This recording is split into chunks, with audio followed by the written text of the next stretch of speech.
एकदा बायकोने नवऱ्याला प्रश्न विचारला की अंग माझं होतं हळद तुझ्या नावाची लावली, हात माझा होता मेहंदी तुझ्या नावाची लावली, कपाळ माझं होतं कुंकू तुझ्या नावाचं लावलं, पायात माझ्या जोडव्या तुझ्या नावाच्या घातल्या, गळा माझा होता मंगळसूत्र तुझ्या नावाचं घातलं. एवढंच नाही तो कूस माझी, रक्त माझं, दूध माझं, पण मुलं मात्र तुझ्या नावाची. मला एवढंच सांग, तुझ्या माझ्या नात्यामध्ये माझं सगळंच आहे तुझ्या नावाचं, तुझ्याकडे काय आहे माझ्या नावाचं? ह्या बायकोच्या प्रश्नाला नवऱ्याने सुंदर उत्तर दिले. हे नातं तुझं माझं नाही, हे नातं आपल्या दोघांचं आहे.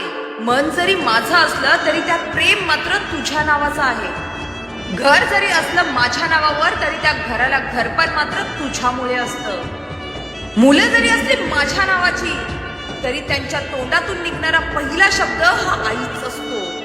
जन्म जरी दिला असेल आईबापाने तरी त्यानंतरून शेवटच्या श्वासापर्यंत जगायचं असतं ते फक्त तुझ्यासाठी.